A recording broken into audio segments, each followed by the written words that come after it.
Hello and welcome to a new episode of a cornucopia of Tales and Tellers. Tonight we have 6 people in our Zoom room discussing and debating a point in question. So we're joined tonight by a group of tellers and or storytelling teachers. Can we go around the room and introduce ourselves? So Manuela, care to introduce yourself in 20 seconds or less? I'll try my best, Alan. I'm a storytelling teacher, a teller, and an author for English as a second language. I use storytelling in various aspects of my work. Thank you very much. Simona, we want to say hello? Hello, I'm Simona, and you always hear me on the podcast, so I want to introduce myself. Next one, Jakey, would you like to go? Hi, thanks, Simona. I'm Jackie Ross and I come from Scotland. I'm a storyteller and publisher and I'm very happy to be here. Thank you very much. And Enedina, great to have you back. Hi, I'm a storyteller from Sardinia and I began to tell stories after many years of research in the folklore of my island. Thank you very much. And last but not least, David Heathfield. Hi, I'm David Heathfield. I'm from England, but I call myself a world storyteller because I tell stories from diverse cultures, stories from all around the world. And I'm also a teacher trainer and what else am I? I write things about storytelling and creativity, mainly for teachers. Yeah, this is, no, I shouldn't preempt the question. This is a fascinating debate that we're about to have. What's it about? Simona, would you like to tell everybody our reasons for being here tonight? Of course. So, as we said during the last episode, we wanted to do a debate / discussion about a topic that we came up with during the last episode. So, if you haven't listened to it, I'll quickly say what's that about. So during the last episode, I told a story, an Italian folktale about a peasant who asked a king to solve a riddle. And in this riddle, the peasant told the king how he used the 4 coins that he earned every day. And one of these coins he used for his wife, to buy food for his wife. And in the original version, the story said, the 4th coin I throw away.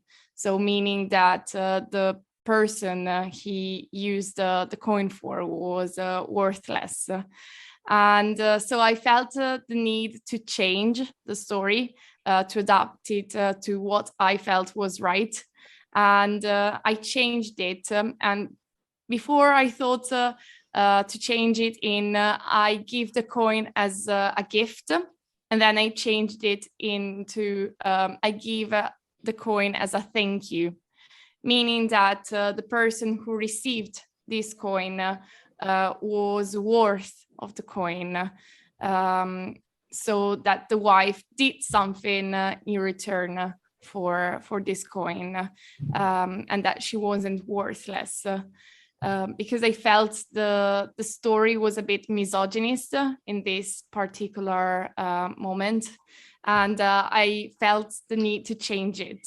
So what I asked Alan was, did I do right? Could I change the story to adapt it to what I felt was right? Or shouldn't I have changed it? And the whole question that emerged was, when can you change stories to adapt them to the audience or to adapt them to what you think? And to what extent is this something that you can do? And so that's the whole question. Mm-hmm. What I told Alan last time was that I felt that I could change the story as long as I stated that I was changing the story. But So this is the whole topic. We wanted to know what you think about it. Okay, David. Well, I just wanted to say, I think the question is a really big one, but it also very much depends on context. So I think it depends on if I'm a storyteller, if I'm a folklorist, or I'm imagining most of us thinking as storytellers, and many of us working in education. And I think it also depends on the nature of the story, whether it's a story from our own heritage or where the story comes from, whether it's a story that's considered very important to the culture the story comes from, maybe whether it even has some kind of sacred role in that culture. So I think to give context, the story you told, Simona, I think was an Italian folk tale. Yes. You are an Italian storyteller telling that story in English, and I don't think it was a sacred story that you were telling. I think it was a story for entertainment. For me, what you did is something I would do without even hesitating, to make it appropriate for an audience that I'm working with today. And I might only keep that original version, the misogynist version, if I want to make a point. And I'm contextualizing that and saying to the audience, look at the way women have been regarded in the past. So it would be for a very specific reason, that would be very rare for me. Okay. Thanks, David. Nice. Jackie, you're nodding here. Well, as usual, I think David's got a good point and summed up very nicely about the context. I think context is important. I learned a lot of stories from Stanley Robertson, who was a traveller, a keeper of lots of traditional Scottish stories. And, he said we should always be true to the story, and he didn't like people changing them too much. So that is always in the back of my mind. So I think I would probably tell the traditional stories that Stanley gave me in the way that he told them. And if I wasn't comfortable with a story, then I wouldn't tell it. So that's probably how I would get round. But, a lot of the stories he told me, I think are reasonably timeless. But in other contexts, I will happily change a story or use a traditional story structure to create a completely new story. So, yeah. Okay, quite interesting. Enedina, in Sardinia, would you have stories changed on you there, or how would you? Yes. I agree with David that it depends from the context and what you want to do. For example, as for the folklore of Scotland, is the same from Sardinia. I began to tell precisely to tell the same stories as old people told to me. So it was very important for me to tell the same story with the same words.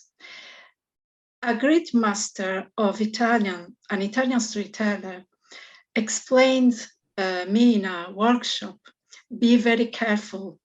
Even if you change a word, perhaps in this word, there is the deep meaning of the story. And she taught us an example. So I always remember this. But on the other hand, storytelling and the tales are a river of constant change. If we want to renew and give new life to the stories, we are always change something. But we have to be very careful and to develop a very deep sensitivity if I can or I cannot. For example, the topic is very important when we tell, as David told, when we tell stories from other cultures. If there's something strange, something that is not in our, so we very easily change, in other words, we have to study very, very deep that stories before to change. Yeah, thank you. And Manuela? Yes, I agree with most of what already been said. I'd like to bring the perspective of the storyteller. I think it depends very much on how you feel about it, and you know what is this story. You know, what are you? I think in every story or tale, there is always wisdom to be found, and so old tales of our ancestors, or in the storytelling of dark mysteries, romantic adventures, whatever, there's always something to be learned.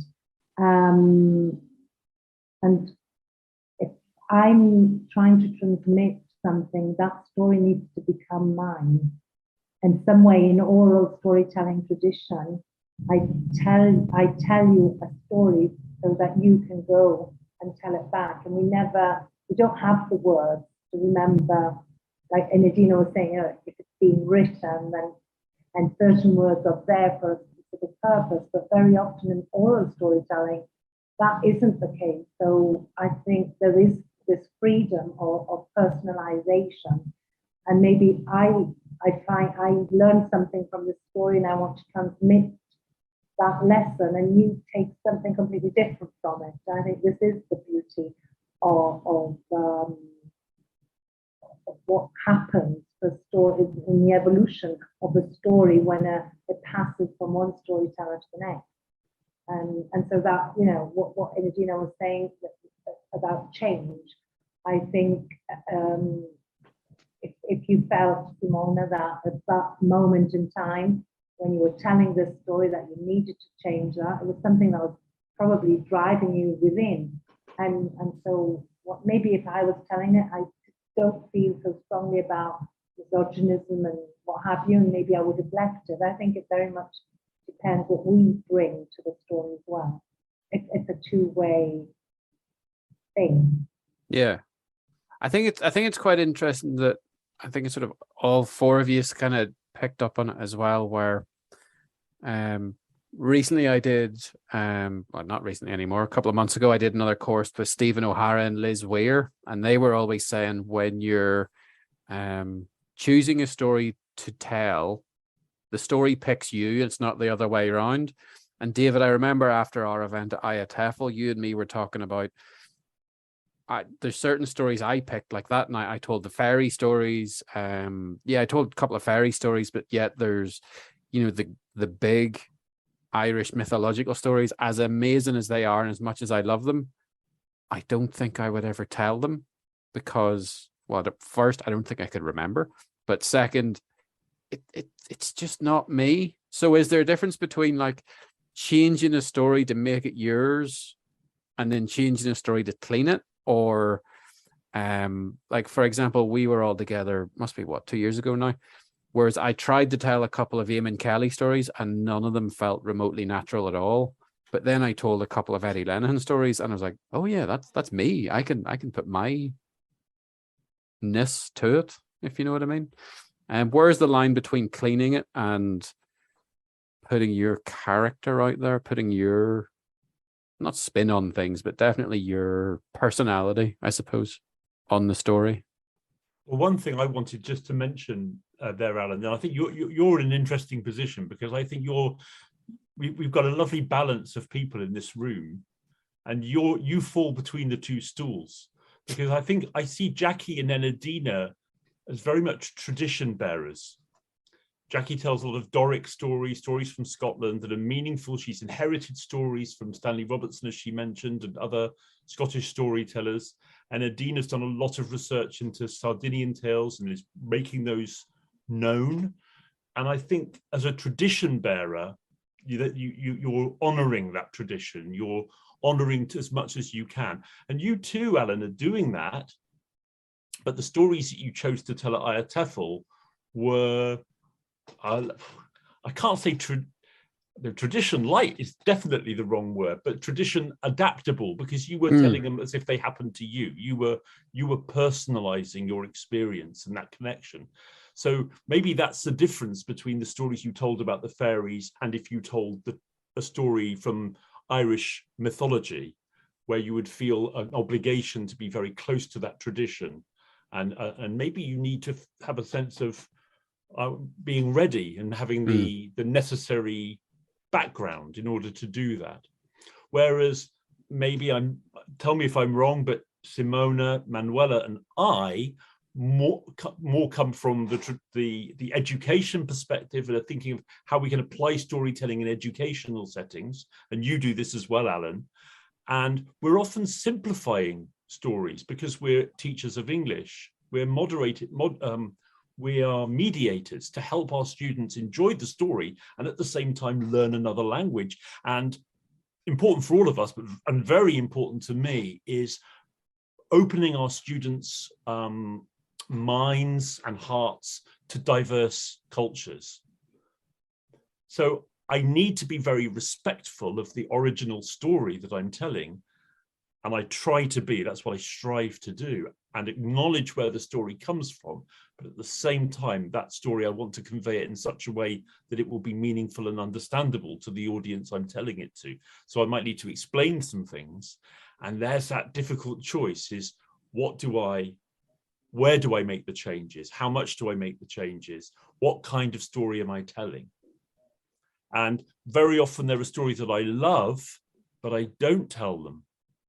I don't retell them because I think I can't change that element of the story that makes it politically incorrect, misogyny. I mean, you've hit the nail on the head there with Simona, with talking about misogyny and sexism. That occurs so much in so many heritages. And I'm forever looking for stories with a strong female character where women have a voice. And often I'm either omitting those stories that are misogynist or I'm making alterations to them for the same reason that you did. And I think that's really is legitimate in the context like you gave where you're telling that traditional Italian story, because it worked. That when I heard you, if you listen to the last podcast, you'll hear it, and it worked beautifully. I would never have guessed even that wasn't the traditional ending, and it kept the valuing of the wife, and I thought that was wonderful. Jackie, I'm quite interested in how you tell your stories then. If it's would localized be the right word to say? Traditional but also local? Well, I think there's a mix of stories. I would say that I tell what I call traditional stories, and I would try and stay very true to what, how I was told them, or, my first experience of them. I also tell a lot of local stories based on local myth and legend, or even historical tales. And very often then you've only got a fragment. So you've got lots of room to embellish and put your own spin on it. So I must admit, I do love those kind of storytellings. And then, also because I tell in schools as well, quite often I'll be creating stories to suit a theme that the class are doing. And then if I can find a traditional tale that I think is suitable and appropriate to the audience, I'll use it. Otherwise, I would take the structure of a traditional story and create one that fits. So it depends on the context that I'm telling in, I guess, what kind of story I would tell. But and I do find it tricky sometimes, because I love Jack tales. And I want to tell the Jack tales in the way I've been told them, and I don't want to change them. And I almost don't care if people don't get it, because it's something about tradition. I like tradition, and I feel there's something in there that we need to hold on to, even if I don't always understand what it is. So, yeah. Don't know if that answers your question, Alan. That's brilliant. I'm quite interested to think, if you tell a Scottish tale that's from mythology in Scotland, have you ever got pushback from slightly changing a story? Like, has an audience member ever went, actually, no, that's not what happened, something else happened? Because, for example, in Ireland here, there's there's the Children of Lear. I probably would never tell the Children of Lear because I probably wouldn't be able to tell it without crying, let's be honest. But certain audiences want to hear that story as they know it because it's so well known from, say, primary school age here. And if you were to change it, you would get told. Okay, yeah. I think, I don't know if I tell any stories in that. I do think you Irish have definitely got well ahead of us in terms of these very strong mythical stories. I don't know much of the Celtic mythical stories, to be honest. I'm a Northeast Scotland quine, so I don't get into them. They're very complicated. They're not my kind of thing. So I avoid that. So most of the local historical type things that I tell, a lot of people don't know them. So that's quite nice. Nobody's going to argue with me. I like that idea. It's just no one's going to argue. Yeah, why not? Yeah.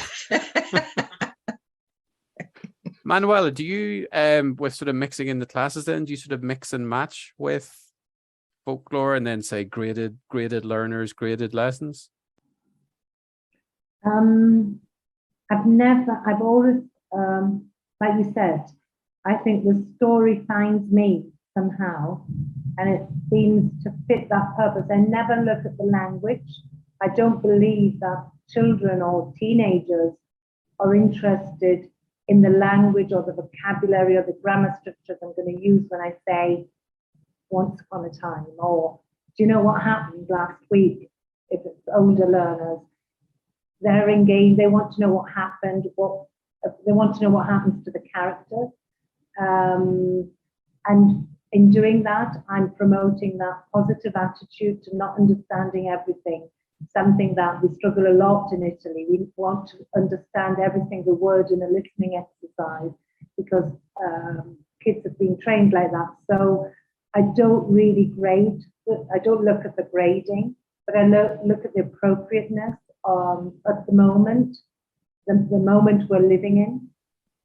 So if there's been loss in schools or, in families, and trying, I've always tried to find stories that uplift and give you that lightness that sometimes even our little ones need. They do seem to be immersed in playful activities, but we are living in difficult times, and I think stories have helped enormously. And I think after the course we did all together with David, I think I went a step further and using stories for telling, not just teaching. And I think that's hugely appreciated, also by the learners.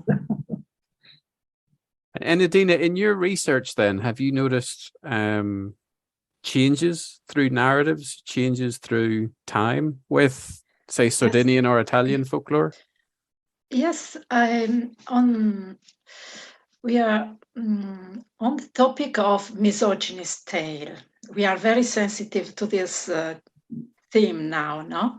We avoid, because we are tradition bearer, but also value bearers. We have to be careful to what the tales carry with them and to the listeners, young listeners.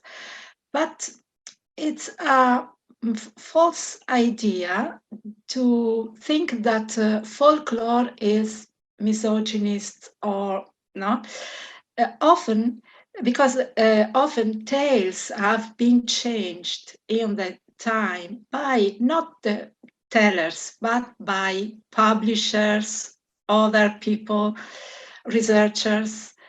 And for example, the story of Barba Blue is in English is Bluebird, Barba Bluebeard, Blue. or we also often call it Mr. Fox, is a variation as well. Yes. In Italian, Barba Blue is one of the most misogynist tale you can find. But when you do research, And you find in the folklore, Italian folklore, French folklore, you find the oldest version of this tale. You find that the heroine, the girl, freed herself by herself, not with the help of her brothers, as in the most known version. So if it's a false idea that in folklore we find misogynist tale and we have to make changes. We have to do research, and I think folklore is surprising. You find a lot of respect, a lot of strong women, as David said. I think that's a really interesting point. I think so much of the folk stories that I tell and I read were published in the 19th century in England by British folklorists going around the world collecting stories at a time where there was a great deal of sexism. So the versions of the stories we're hearing and finding out come from a particular period, but the original story comes from much further back. And I think that Enedina raises a very important point about the river of the flow of the stories always changing and changing within each generation, but also changing within each storyteller's mouth as they're retold. I've got to. Can I come back to Manuela on something she said, Alan? Mm-hmm. Go ahead. I find what you said extraordinary, Manuela. I've just come back from a week and a half of storytelling with children who were struggling with English, and I noted that as I was telling stories, I was modifying hugely the vocabulary I was using because I believed otherwise they wouldn't have understood. And I know when I come back to England and I tell those same stories to a British audience, that I will tell them in a very, very different way, a much richer vocabulary. Aren't you, as an English teacher, even without knowing it, even without noticing it, instinctively, intuitively modifying the language all the time? Isn't that what we do? And it's a shame because they lose that richness. I've seen Goldilocks and the Three Bears published in the simple present. Now, can you imagine telling Goldilocks without saying, who's been eating my porridge? Of course, a 5-year-old, an Italian 5-year-old learning English has no idea about the present perfect, but he's not going to stop the story and say, excuse me, what's that? Who's been, he's just going to hear that musicality. Who's been eating my porridge? Who's been sitting in my chair?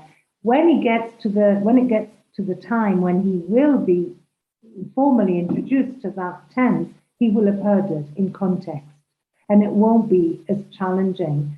So I don't know, maybe we do tend to simplify, maybe, but I would simplify more in paragraphs or the length of an utterance, but I wouldn't simplify the language because sometimes it takes away the musicality, the beauty of that story.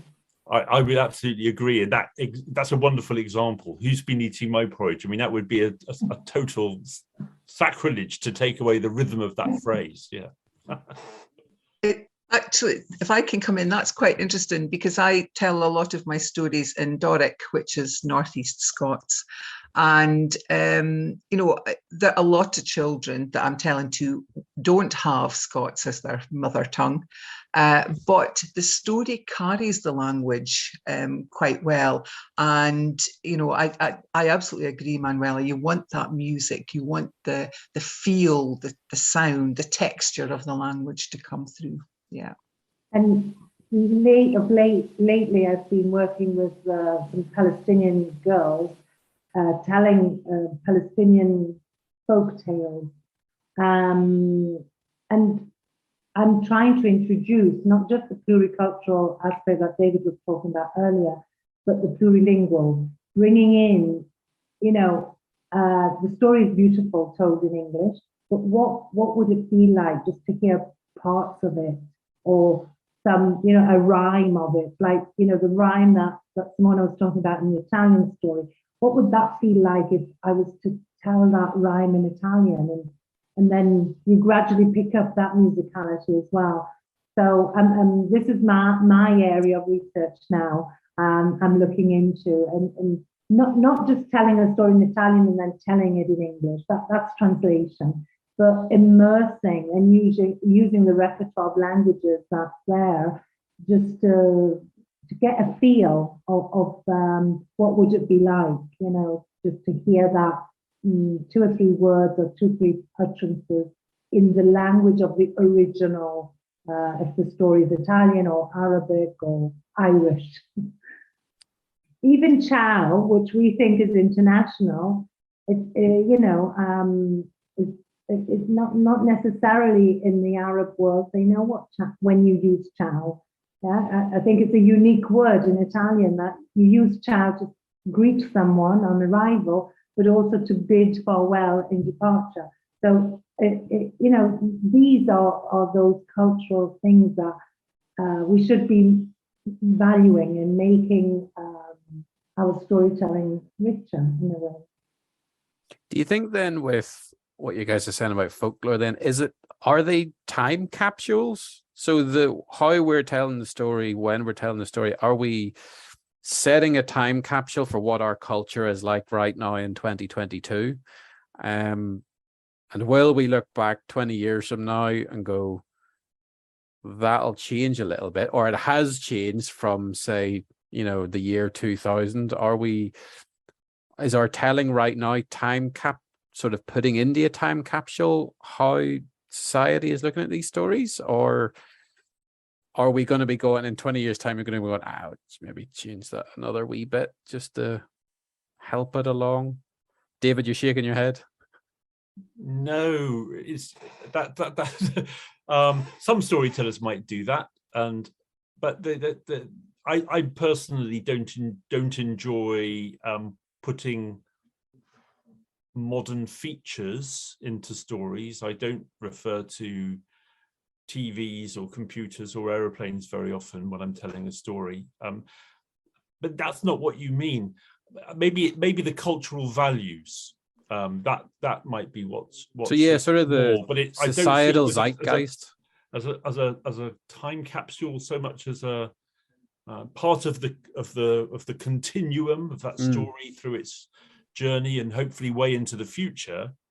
But yeah, I'm sure there are features in my storytelling that in 50 years, maybe only in 20 years time, people will look back and say, how could he have said that? How could he have used that phrase?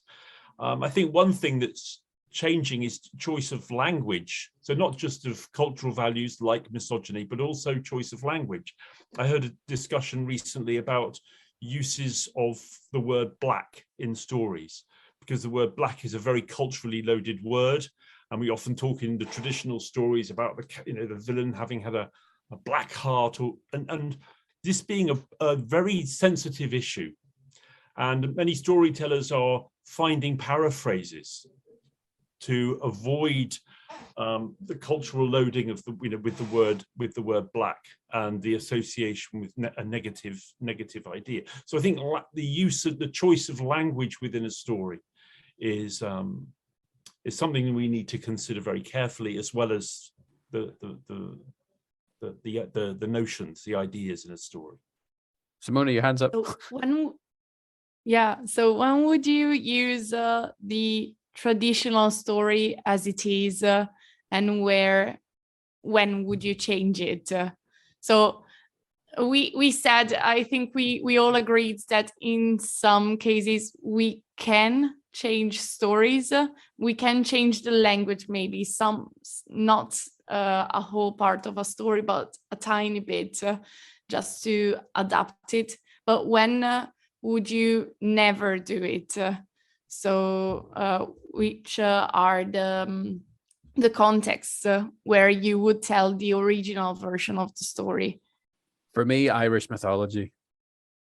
For me, metamorphosis of Ovidio, the Latin poet Ovid, for example, I can't change the stories if sometimes, very often they are misogynist stories, but I can't change.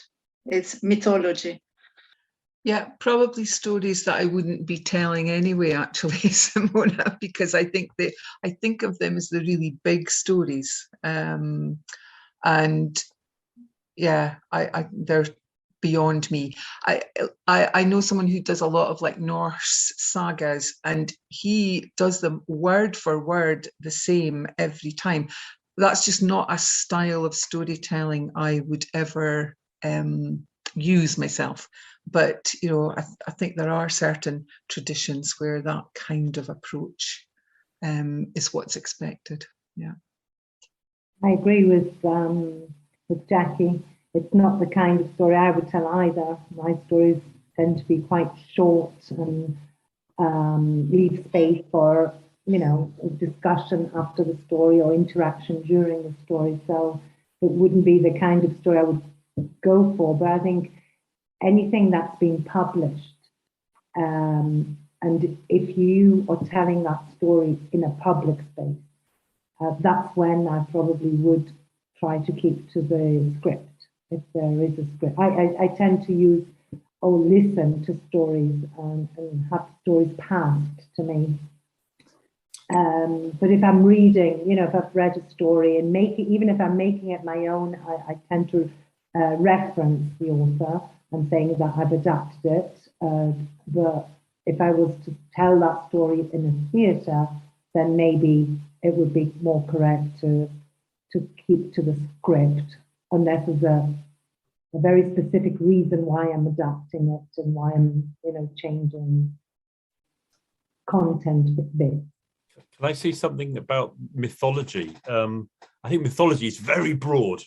And in the case, for example, of, you know, mythology that might be sacred, like Hindu mythology, I've learned my lesson there. I told a story once where I got a name wrong and I was corrected and I was put right, and that was correct. Because if I'm going to tell a story from Hindu mythology, I need to be accurate and respectful of that, because that is a living religion and faith.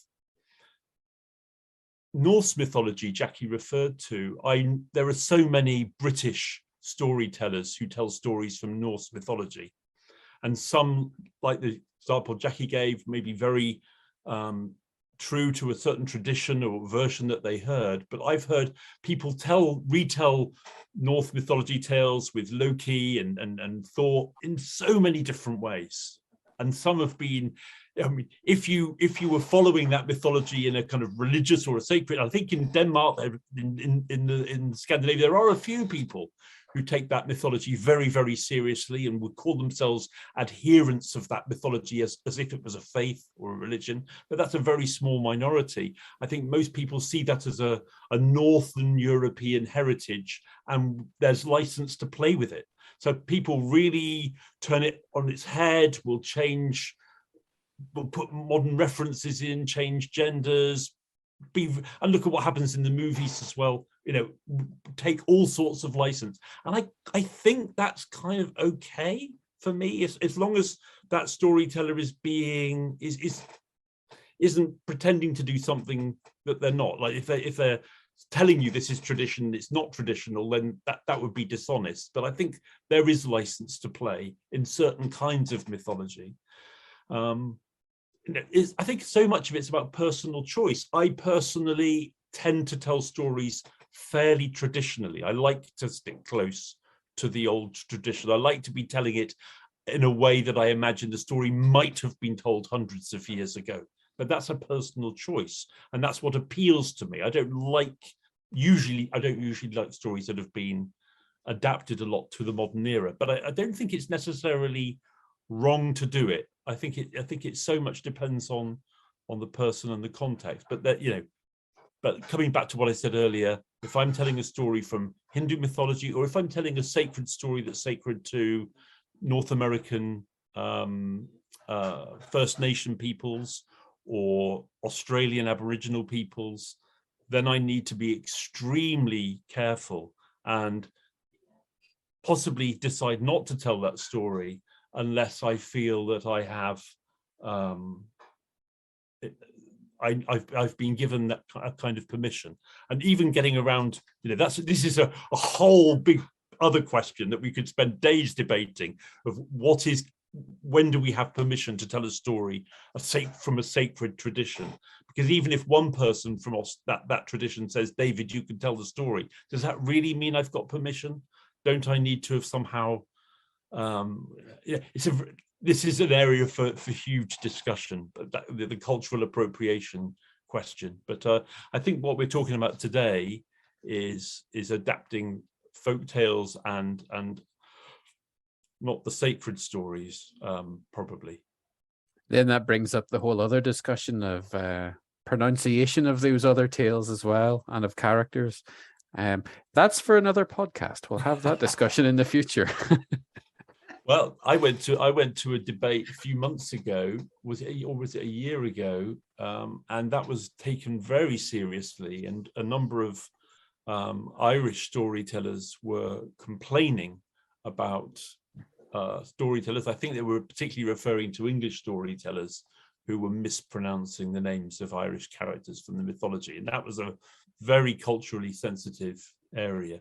So yeah, I mean, these are big questions, and it's not just about the stories. It's much more about wider politics, history, yes, colonialism, domination. There's big questions to be answered for, and British storytellers need to be incredibly conscious of that history, I think. Do you think then, just based on that, for some of you guys that it matters to, do you think then your passport sometimes dictates what you tell, or do you have to be wary from time to time? Because David had mentioned like imperialism, and there are connotations, especially if someone was to tell Children of Lear in a different accent here, it might not be the most popular thing. I think I love stories from other cultures, but I think over time I've tended to veer more towards telling Scottish stories, local stories. Not to say that I don't tell stories from other cultures, but that I would definitely steer clear of certain stories unless I had permission, wherever I got it from. And I would never attempt Irish stories. Ever, ever, ever. Well, they're far too difficult. They're also really hard to remember. Yeah. I want to ask Simona then, because Jackie said she would never tell Irish stories, but Simona, you've actually I've heard you tell a few different Irish stories. I know that they're very appealing to you. Do you feel comfortable telling Irish stories? It's not really that I feel comfortable telling Irish stories. I like Irish stories, and I've attempted quite a few. You're right, particularly Eamon Kelly's stories. I don't tell them as Eamon Kelly would tell them and as Alan would tell them. I tell them with my own style. About the cultural appropriation thing, I don't feel that I'm doing something bad, because first of all, I'm not English, so that's the main point, I guess. So I'm from a completely different culture, and I like Irish culture, and I mainly tell those stories because I'm teaching English. So with English language goes the culture of the people who speak English. So I feel okay when I tell stories from England, Scotland, Ireland, America, Australia and all the other countries who speak English, just because I'm giving my students an opportunity to experience the culture of those places through the stories I'm telling. I also tell those stories outside of the class, but that's a whole other story. It's because I'm not that conscious of this. I hope, Alan, you'll forgive me if I mispronounce names. Well, I think that's the bit where, like David said, I sort of have a foot in both sort of areas, because like the English teacher in me kicks in, and I see English teaching as I'm a facilitator of language learning. So that's where I'm trying to, that's when it does really feel like passing the parcel, as opposed to being aware of where it's from or what the story's telling. I am literally passing the parcel. Here's some knowledge, I'm giving it to the students. They could be 6, they could be 65. So yeah, there's the teacher in me would take over if I was in the classroom, whereas it's a part of my identity outside the classroom. But we can't separate the language learning from the intercultural learning. I know, yeah. It's we have to be aware of that when we're telling the Irish story or the story from another culture. I think it's more because most of my storytelling has been in the classroom more than anything, whereas it's only been 2022 where it's actually been to either native English speakers or not in a classroom as well, because of pandemics and all that as well. But I think that I've been a teacher longer than being able to tell a tale. Well, there is an element of me that believes that stories are for everybody, and that we don't own the stories, and therefore they are for us all. And I think we have to acknowledge cultural appropriation, etc., etc. But I have a deep belief that stories are there to be told because they have an important need to be told.